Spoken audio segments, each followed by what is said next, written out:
भारतीय संविधान से जुड़े हुए एक महत्वपूर्ण टॉपिक, जो कि आए दिन किसी न किसी कॉम्पिटेटिव एग्जाम में अक्सर यहाँ से प्रश्न पूछे जाते हैं। इसलिए आज का वीडियो बहुत ही महत्वपूर्ण होने वाला है।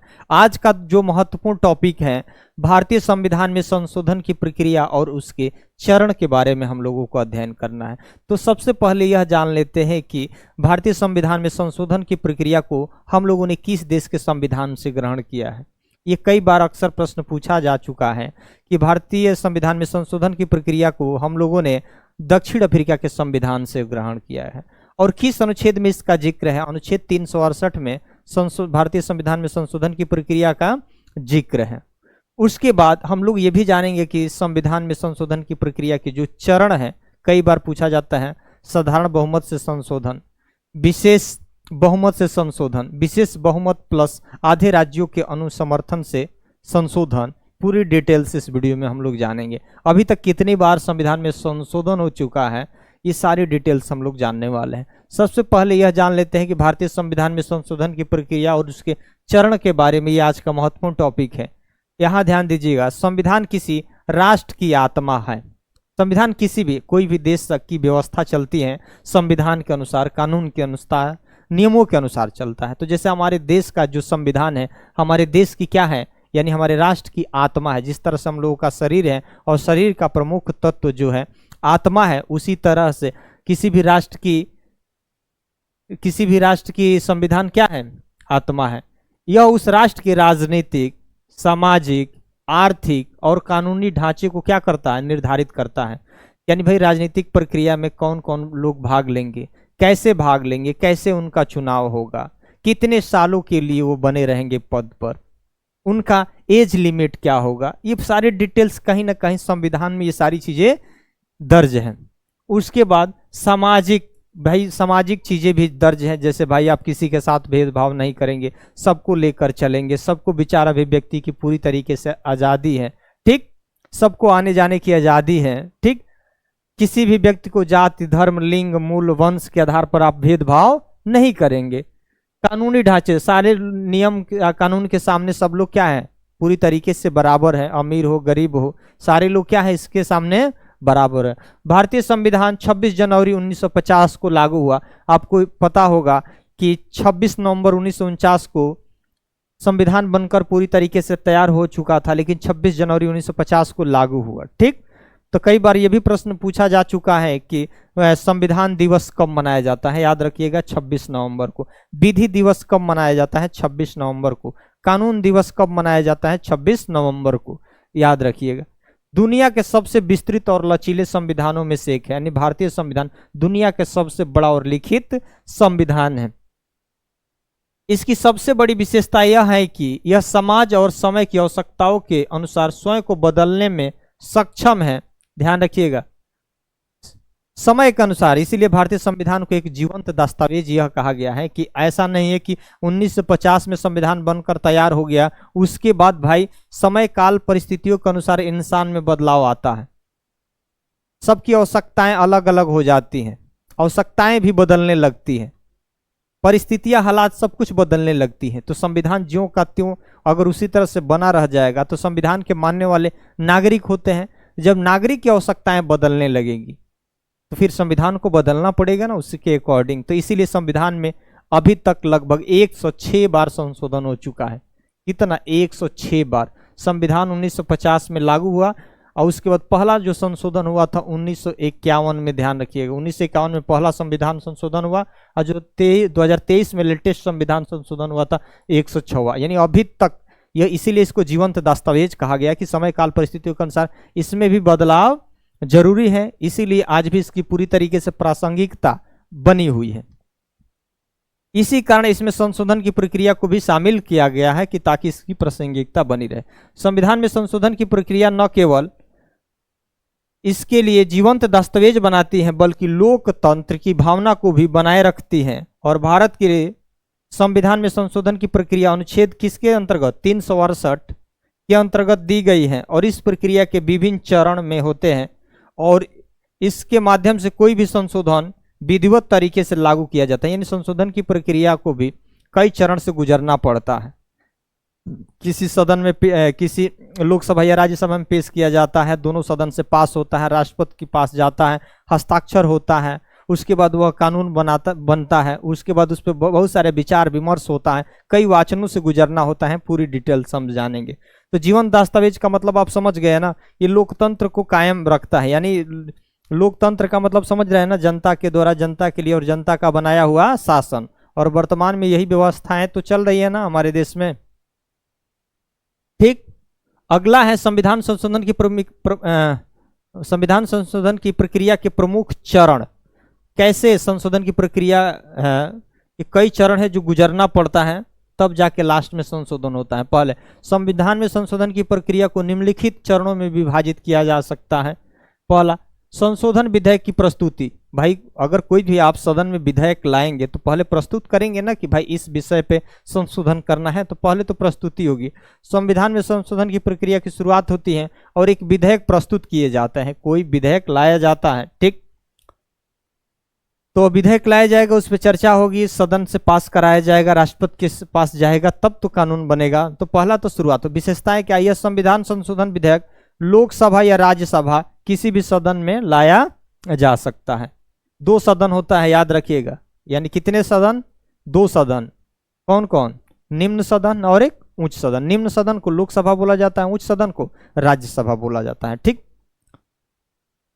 यह विधेयक किसी भी सांसद द्वारा प्रस्तुत किया जाता है, जो भी एमपी होते हैं, मेंबर ऑफ पार्लियामेंट, उसके द्वारा प्रस्तुत किया जा सकता है। वो सत्ताधारी हो सकते हैं या विपक्ष वाले लोग भी इसको विधेयक को क्या कर सकते हैं? सदन में प्रस्तुत कर सकते हैं। ऐसा नहीं कि रूलिंग पार्टी ही उस विधेयक को सदन में लाएगी, नहीं, विपक्ष वाले भी चाहेंगे तो सदन में लाएंगे। ठीक, विधेयक।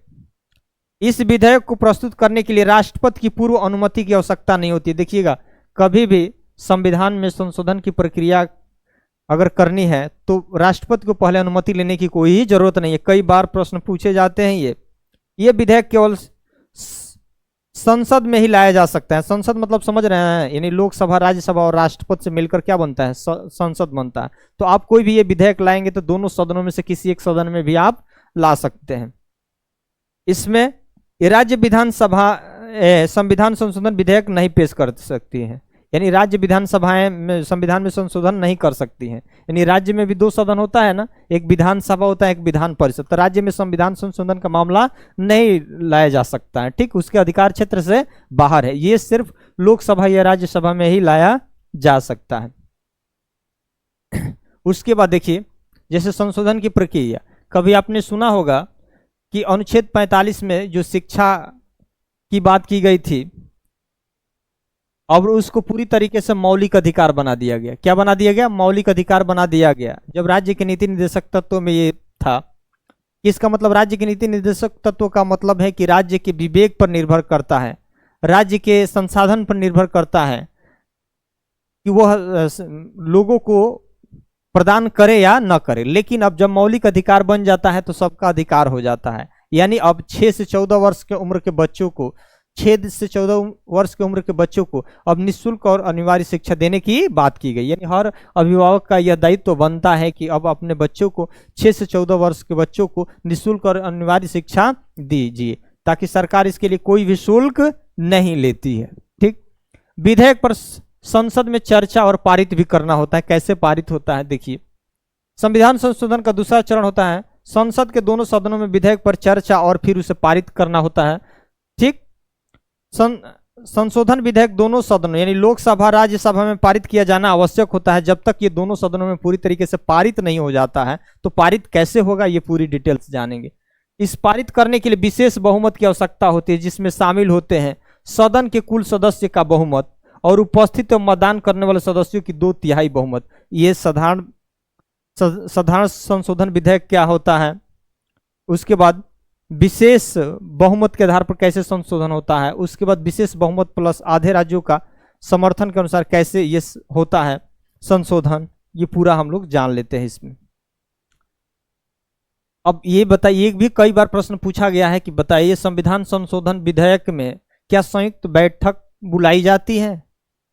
कई बार ये बड़े एग्जाम के सब प्रश्न है जी कि संविधान संशोधन विधेयक अगर लाया जाता है तो क्या उसके लिए संयुक्त संयुक्त बैठक बुलाई जाती है तो नहीं बुलाई जाती। संयुक्त बैठक का मतलब सीधे तौर पे आप समझ जाइए कि जब दोनों सदनों में गतिरोध हो तो उस समय राष्ट्रपति क्या करता है, दोनों सदनों को बुलाता है, यानी बुलाने का काम राष्ट्रपति करता है। लेकिन संयुक्त अधिवेशन की बैठक कौन करता है, लोकसभा अध्यक्ष। तो क्या संविधान संशोधन विधेयक पर संयुक्त बैठक बुलाई जा सकती है, तो नहीं, याद रखिएगा संयुक्त बैठक नहीं होती है। यदि दोनों सदन सहमत नहीं होते तो सामान्य विधेयकों की तरह संविधान संशोधन विधेयक के लिए संसद की संयुक्त बैठक नहीं बुलाई जा सकती है, याद रखिएगा।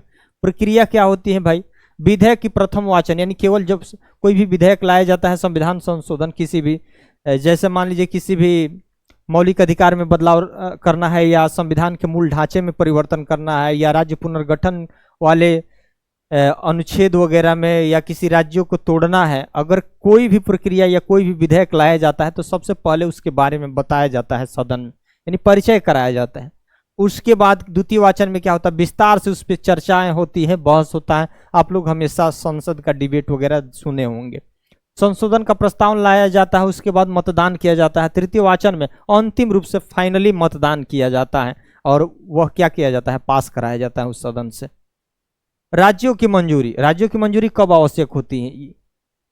भारत एक संघात्मक देश है। संघात्मक का मतलब समझ रहे हैं, एक देश में एक से अधिक प्रकार की सरकारें का होना। जैसे भारत में केंद्र की सरकार है, राज्य की सरकार है, यहां तक कि लोकल भी गवर्नमेंट है। कुछ विषय ऐसे होते हैं जो केंद्र राज्य दोनों से जुड़े होते हैं। यदि कोई संशोधन ऐसा हो जो संघीय ढांचे को प्रभावित करता हो तो इसे राज्यों की मंजूरी आवश्यक है। संघीय ढांचे का मतलब भी समझ लीजिए, जैसे मान लीजिए कि हमारे देश में संसदीय प्रणाली है, संसदीय प्रणाली को ही खत्म करना चाहे तो भाई आप खत्म नहीं कर सकते हैं, और इस विशेष बहुमत से आपको गुजरना होगा और आधे से अधिक राज्यों का अनुसमर्थन भी लेना होगा, यहां तक कि आप उसको बदलाव भी नहीं कर सकते हैं। ठीक, तो ये समस्याएं हो जाएगी। आवश्यक कब होता है, संविधान में निम्नलिखित हिस्सों में संशोधन के लिए कम से कम आधे राज्यों की विधानसभाओं की स्वीकृति भी अनिवार्य है। अगर इस तरह का अगर विषय आता है तो विशेष बहुमत की जरूरत तो होगी ही, लेकिन जितने भी भारत में जैसे 28 राज्य हैं, कम से कम आधे से अधिक राज्यों का भी समर्थन जरूरी होगा, तब उसमें आप बदलाव भी कर सकते हैं। जैसे कौन सा विषय है, जैसे राष्ट्रपति और उपराष्ट्रपति, ध्यान रखिएगा, राष्ट्रपति और उपराष्ट्रपति के निर्वाचन से संबंधित अगर प्रधान में कोई बदलाव अगर आप करते हैं तो विशेष बहुमत की जरूरत तो होगी ही होगी, साथ ही साथ आधे से अधिक राज्यों का भी अनुसमर्थन जरूरी होगा। संसद और राज्य विधानसभाओं की शक्तियां और उनके कार्य क्षेत्र में अगर बदलाव करते हैं तो फिर वही मामला है, यानी विशेष बहुमत की जरूरत होगी और साथ ही आधे से अधिक राज्यों का भी समर्थन जरूरी है। राज्यों के उच्च न्यायालय, सर्वोच्च न्यायालय की शक्तियां में भी अगर कोई बदलाव करेंगे तो विशेष बहुमत से पास कराना होगा। उपस्थित और मतदान करने वाले के 2/3 और आधे से अधिक राज्यों के अनुसमर्थन की भी जरूरत होगी। केंद्र राज्य सरकारों के बीच अगर संबंधों में भी अगर कोई बदलाव करते हैं तो भी इसकी जरूरत होगी। ठीक, प्रक्रिया, दोनों सदनों से विधेयक पारित होने के बाद वह राज्य विधानसभाओं को भेजा जाता है। जैसे कोई भी ये बदलाव जहां पे राज्यों की आवश्यकता होगी, समर्थन की आवश्यकता होगी, तो यह विधेयक जब पारित हो जाता है तो किसके पास भेजा जाता है, राज्यों के विधानसभाओं के पास भेजा जाता है, यानी राज्य की विधानसभा के पास भेजा जाता है। राज्यों के विधेयक पर सहमति या असहमति देनी होती है, सहमति या असहमति देनी होती है, वे संशोधन नहीं कर सकते। सहमति और असहमति आप दे दीजिए, अगर हो सकता है कि सदन को लगे कि नहीं इसमें बदलाव किया जा सकता है तो बदलाव करेगी, लेकिन आपके अधिकार क्षेत्र में नहीं है कि आप उसमें संशोधन करेंगे। कम से कम आधे राज्यों की सहमति मिल जाने पर विधेयक आगे बढ़ जाता है और राज्य विधान परिषद की स्वीकृति आवश्यक नहीं है। इसकी स्वीकृति राज्य में क्या होती है, विधानसभा और विधान परिषद होती है ना, तो विधान परिषद की आवश्यकता नहीं है, सिर्फ विधानसभा की सहमति जरूरी है। अगला है, केवल राज्य की विधानसभाओं की मंजूरी पर्याप्त होती है, यानी राज्य की विधानसभा की मंजूरी है, बाकी विधान परिषद की मंजूरी की कोई जरूरत नहीं है। अगला है राष्ट्रपति की स्वीकृति। राष्ट्रपति की स्वीकृति कब होता है, यानी राष्ट्रपति की स्वीकृति यह संविधान संशोधन की प्रक्रिया का अंतिम चरण होता है। जब अंतिम चरण में हस्ताक्षर करना होता है ना, तब प्रक्रिया, संसद और राज्य यदि आवश्यक हो तो विधेयक पारित होने के बाद उसे राष्ट्रपति को भेजा जाता है। और राष्ट्रपति इस विधेयक पर हस्ताक्षर करना अनिवार्य हो जाता है। राष्ट्रपति अब हस्ताक्षर करने से मना नहीं करेंगे, हस्ताक्षर करना होगा। अब राष्ट्रपति के पास नकारने की शक्ति नहीं होगी, अपने वीटो पावर का इस्तेमाल करने की शक्ति नहीं होगी। सामान्य विधेयकों के विपरीत राष्ट्रपति इस विधेयक को न तो अस्वीकार कर सकते हैं और न ही पुनर्विचार के लिए पुनः सदन में भेज सकते हैं। अब उनको हस्ताक्षर करना होगा। संविधान को लचीला और व्यवहारिक बनाना, यानी संविधान अगर पूर्णतः कठोर और सामान्य बदलती हुई आवश्यकताओं को पूरा नहीं कर सकेगा, भारत के संविधान को लचीला और कठोरता का संतुलन बनाए रखने के लिए बनाया गया। जैसे कहा जाता है अमेरिका का संविधान कठोर है, लेकिन भारत का संविधान कठोर और लचीला का समन्वय है। यानी भारत में संशोधन की प्रक्रिया भी थोड़ी बहुत अमेरिका से कहीं आसान है, इसलिए भारतीय संविधान समय और परिस्थितियों के अनुसार इसमें बदलाव किया जाता है। इसलिए आज भी इसकी प्रासंगिकता पूरी तरीके से बनी हुई है। अगला है संविधान संशोधन प्रक्रिया का वर्गीकरण। यहां ध्यान दीजिएगा, कम से कम ये आपके लिए महत्वपूर्ण है। अब इसमें देखिए, भारत में संविधान संशोधन की 3 प्रकार की संशोधन प्रक्रिया अपनाई गई है। 3 प्रकार याद रखिएगा। साधारण बहुमत द्वारा संशोधन, विशेष बहुमत द्वारा संशोधन और विशेष बहुमत प्लस राज्यों की मंजूरी द्वारा संशोधन। 3 आपको याद रखिएगा। अगर कोई भी आप परीक्षा में ये सारी चीजें लिखे तो 3 बहुमत को आप 3 संशोधन की प्रक्रिया को 3 संशोधन की प्रक्रिया को आपको याद ही रखना है। साधारण बहुमत द्वारा संशोधन क्या होता है? अनुच्छेद 368 के अंतर्गत नहीं आता है। कोई भी साधारण बहुमत द्वारा अगर संविधान में संशोधन किया जाता है तो वह 368 के अंतर्गत नहीं आता है। कौन कौन से? जैसे मान लीजिए कि राज्य पुनर्गठन आयोग, इसका मतलब किसी भी राज्य को अगर तोड़ना है, अलग करना है, नाम सीमा में परिवर्तन वगैरह करना है, ठीक, अनुसूची में बदलाव करना है, तो इसमें संविधान संशोधन की कोई जरूरत नहीं है। नए राज्यों का निर्माण, अनुसूचियों में संशोधन, ये 368 के तहत नहीं आता है। इसमें साधारण बहुमत का मतलब क्या हुआ, समझ रहे हैं? जैसे हमने कहा कि 400 मेंबर हैं सदन में, कितने 400 मेंबर हैं, और इसमें साधारण बहुमत मतलब जैसे मान लीजिए लोकसभा में 400 मेंबर हैं, 300 ही उपस्थित हुए। कितने उपस्थित हुए? 300 ही उपस्थित हुए। तो 300 उपस्थित का मतलब साधारण बहुमत कितना होगा?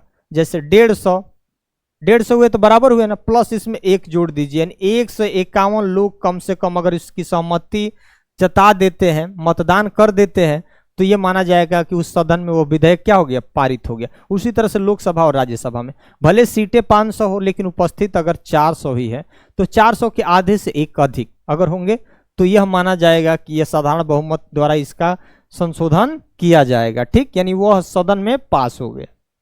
विशेष बहुमत समझ लीजिए, अधिकांश संशोधन इसी प्रकार के होता है। अधिकांश संशोधन इसी प्रकार का होता है, जैसे मौलिक अधिकारों में कोई परिवर्तन करना है, तो विशेष बहुमत का मतलब समझ रहे हैं कि जैसे हम कहें कि जैसे मान लीजिए उदाहरण के तौर पर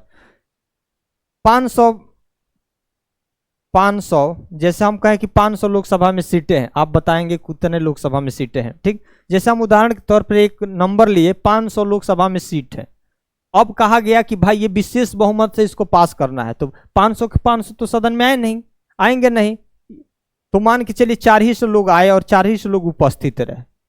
तो विशेष बहुमत का मतलब क्या है? जितना टोटल सीट होगा उसका 50% से कम भी नहीं होना चाहिए। ध्यान रखिएगा, 50% से कम भी नहीं होना चाहिए। अब देखिए, और इसका 2/3 भी होना चाहिए। तो इसका 400 हुए ना, 400 का कितना? 2/3, 400 का 2/3, 4 दूनी 8, 800 के आप बट्टे 3 कर लीजिएगा। जितना संख्या होगा कम से कम उतना से वह विधेयक क्या होना चाहिए? पास होना चाहिए। तो उसी को क्या बोलते हैं? विशेष बहुमत द्वारा। इसका मतलब आप समझ गए ना, जितनी सीटें होंगी, भले उस दिन जितना लोग उपस्थित होंगे, लेकिन कम से कम 50% से कम भी नहीं होना चाहिए। और कितने से पास होना चाहिए? 2/3, यानी टोटल सीट का 2/3 कम से कम सदस्य उपस्थित होना चाहिए, तब वह माना जाएगा कि विशेष बहुमत द्वारा संशोधन हुआ। उसके बाद विशेष बहुमत, यही प्रक्रिया, जितने भी उपस्थित लोग मतदान करने वाले हैं उसके 2/3 और 50% से कम भी नहीं होना चाहिए वो होंगे, और राज्यों की भी इसमें मंजूरी मिलनी चाहिए। विशेष बहुमत प्लस राज्यों के अनुसमर्थन में संघीय ढांचे में प्रभावित करने वाले संशोधन, अगर संघीय ढांचे में, जैसे मान के चलिए संघीय ढांचे में समय समय पर न्यायालय द्वारा बदलाव किया जाता है। संघीय ढांचे का मतलब संसदीय प्रणाली में आपको बदलाव करना पड़े, लोकतंत्र में बदलाव करना पड़े, गणराज्य में बदलाव करना पड़े, ठीक, ये क्या आते हैं, संघीय ढांचे के अंतर्गत आते हैं। ठीक, अब इस वजह से अगर इस तरह का बदलाव करते हैं, जैसे हमने कहा कि हम मकान है और मकान का सबसे मजबूत अगर कोई चीज होता है तो वह पिलर होता है जिस पर वो मकान टिकी होती है। उसी तरह से हमारे देश का जो संविधान की कुछ महत्वपूर्ण विशेषताएं हैं जिस पर संविधान टिका है, जैसे मान के चलिए कि भाई धर्मनिरपेक्षता है, ये क्या मान के चलिए हमारा एक संघीय ढांचे है, पंथ निरपेक्षता, इसमें बदलाव करेंगे तो इसका मतलब ये होता है कि पंथ निरपेक्ष का मतलब राज्य का अपना कोई धर्म नहीं होगा, सभी धर्मों के साथ समान व्यवहार किया जाएगा। और इसी में आप बदलाव करेंगे, कहेंगे कि नहीं भाई राज्य का कोई निजी धर्म होना चाहिए, तो फिर गड़बड़ होगा ना। तो ये सारी चीजें अपनाना पड़ेगा। विशेष बहुमत प्लस आधे से अधिक राज्यों का अनुसमर्थन भी जरूरी होगा। या संसदीय प्रणाली में कोई बदलाव आप करना चाहते हैं, संसदीय प्रणाली को हटाकर आप पूंजीवादी व्यवस्था या अध्यक्षीय व्यवस्था अगर आप लागू करना चाहते हैं तो संविधान संशोधन की प्रक्रिया की विशेषताएं ध्यान रखिएगा। संविधान संशोधन की प्रक्रिया की विशेषताएं, इसमें क्या, यह प्रक्रिया संशोधन को लचीला और लचीलापन प्रदान करती है। हमने हमारे देश के संविधान में क्या है, हमने बताया ना कि हमारे देश का संविधान ना पूरी तरीके से कठोर है ना पूरी तरीके से लचीला है, बीच का समन्वय है, इसीलिए समय काल परिस्थितियों के अनुसार बदलाव किया जाता है। ठीक, लोकतंत्र को सशक्त और उत्तरदायी बनाता है, यानी लोकतंत्र यानी आज भी जनता का पूरी तरीके से आस्था संविधान में रहता है। क्यों? क्योंकि जनता के द्वारा जनता के लिए और जनता का बनाया हुआ शासन भी चलता है, इसलिए जनता के सारे मौलिक अधिकार, फंडामेंटल राइट उसको मिलता है, अपने अनुसार इस देश में अपना विकास कर सकते हैं। न्यायपालिका की शक्ति और संतुलन भी बनाए रखने में सहायता होता है। केंद्र और राज्यों की शक्ति और संतुलन को बनाए रखने में भी योगदान होता है। निष्कर्ष क्या निकलता है, यही लास्ट है हम लोगों का। भारतीय संविधान में संशोधन की प्रक्रिया इसे एक जीवंत, लचीला और विकासशील दस्तावेज बनाती है। ठीक, अनुच्छेद 368 के तहत निर्धारित 4 प्रमुख चरण कौन, विधेयक की प्रस्तुति होती है, संसद में पारित कराना होता है, राज्यों की मंजूरी यदि आवश्यक हो तब, राष्ट्रपति की स्वीकृति जरूरी होती है। इस प्रक्रिया को विधि पूर्वक और लोकतांत्रिक ढंग से पूरा करते हैं और यह प्रक्रिया यह सुनिश्चित करती है कि संविधान समय की कसौटी पर खरा उतरे, सामाजिक न्याय को प्रोत्साहित करे, लोकतांत्रिक मूल्यों को सुरक्षित रखे। और इस प्रक्रिया के माध्यम से संविधान ने स्वयं को कई बार पुनर्निर्मित किया है और भारत की बदलती आवश्यकताओं के अनुसार अपने आप को ढाला भी है। तो ये संविधान में संशोधन की प्रक्रिया था और उसके चरण था। अगर आप इसको एक बार पूरी डिटेल से अगर पूरी तरीके से इसको समझ जाते हैं तो निश्चित ही आपके लिए पूरी तरीके से कंसेप्ट भी क्लियर हो जाएगा।